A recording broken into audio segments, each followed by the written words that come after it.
Hello everybody, today I'm going to read The Princess and the Wizard. This story is written by Julia Donaldson and is illustrated by Linda Monks. The princess may try 7 times to escape by changing her color and changing her shape. Can Princess Eliza find a way to outwit the wicked wizard before it's too late? Let's see. It was Princess Eliza's birthday. She was just blowing out the 7 candles on her cake when a wicked wizard flew down the chimney and into the room. "Why didn't you invite me to your party?" he thundered. "Because wicked wizards like turning people into stone," replied Princess Eliza. "So they do," said the wizard. With a flick of his bony fingers, he turned the king, the queen, and all the party guests into stone. Then he laughed a horrible laugh and said to Princess Eliza, "They like capturing princesses too." Just then there was a whirling of wings, and through the window flew the princess's fairy godmother. She was late for the party. When she saw what had happened, she waved her wand and said, "The princess may try 7 times to escape by changing her color and changing her shape." The wizard just laughed his horrible laugh and said, "Changing her color and changing her shape will never help Princess Eliza escape." Then he snapped his bony fingers and turned the fairy godmother into stone. The wizard whisked the princess up to the chimney and carried her away to his tall, dark castle. He locked her into the cellar where she cried herself to sleep.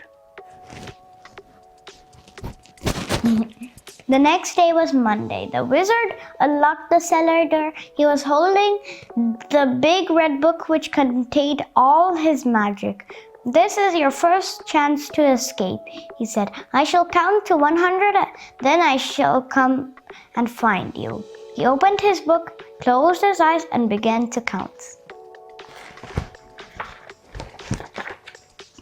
The Princess Eliza ran outside. The moat of the castle shone blue under the blue sky. She jumped into the water and turned herself into a blue fish. 98, 99, 100. The wizard opened his eyes and looked in his magic book and read, "To find where Eliza is hiding from you, look in the moat for a fish that is blue." He fished Eliza out of the moat, took her to his kitchen, which was full of blue plates, pots, and pans. They were all covered in dried up food. "So you like blue, do you?" he said. "Then set to work and wash." And he locked her in.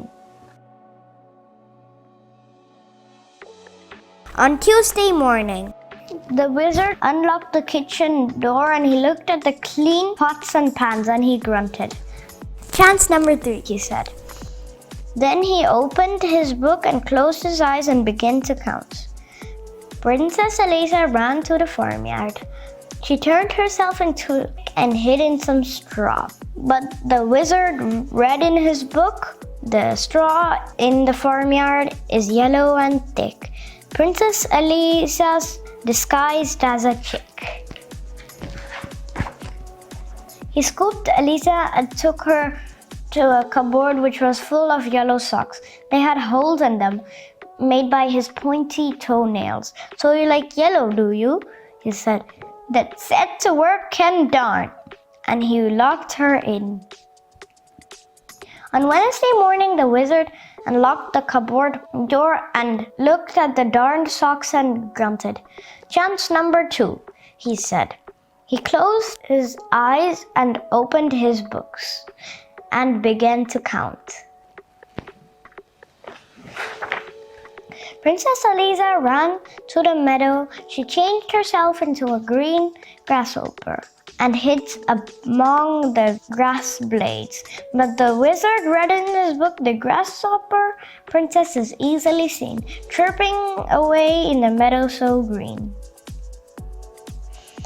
He caught Eliza in a net and took her to his green bathroom. The basin, the walls, and floor were covered in the wizard's slimy toothpaste. "So do you like green, do you?" he said. "Then set to work and wipe." And he locked her in. 3 more days went by. Each day, the princess tried to escape. On Thursday, she turned herself into an orange fox hid in a pile of orange leaves. On Friday, she turned herself into a purple butterfly fluttered among some purple flowers. On Saturday, she turned herself into a black cat and lurked in a black tunnel. But each time the wizard found her and gave her yet more work to do. On Saturday morning, the wizard came on the roof where Elisa had been scrubbing the sooty chimney pots. Instead of grunting, he laughed his horrible laugh. "This is your last chance," he said. "If I catch you this time, you must stay and work for me the rest of your life." Then he opened his book and closed his eyes and began to count. Princess Elisa turned herself into a white gull and flew up into a cloud. But as she hovered the roof where the wizard was still counting, she saw words forming on the page of his open book. "So that's how he finds me," she cried. "I shall never escape." Then she had an idea. She turned herself into a page of the wizard's book. A perfectly blank white page with no writing on it. 98, 99, 100. The wizard finished counting and began to read his book. The princess turned into a bird in the sky. She hid in the cloud and then she had one more try. That was the end of the page. The wizard turned over to read more, but there was no more. The next page was blank and white. He flew into a rage. "You stupid book," he shouted and hurled it into the moat. The book landed with a splash and sank to the bottom. All the wizard's magic was gone. At that moment in the palace, the king and the queen and all the party guests came back to life. "Where's Princess Lisa?" they asked each other. Nobody knew except the fairy godmother. She only smiled and said nothing. Princess Elisa had turned herself from a white page to a blue fish swimming to the edge of the moat.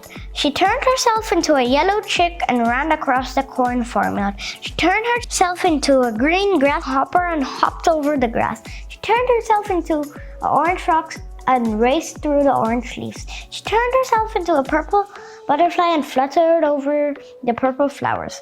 She turned herself to a black cat and streaked through the black tunnel. Then she turned herself into a white bird and flew all the way back to the palace and in through the window. She perched on a chair at the tea table and changed herself back into a princess. The king, the queen, and all the party guests hugged her. Then Princess Elisa cut her birthday cake and everyone had a slice. The end. Thanks for watching. See you in my next video. Bye bye.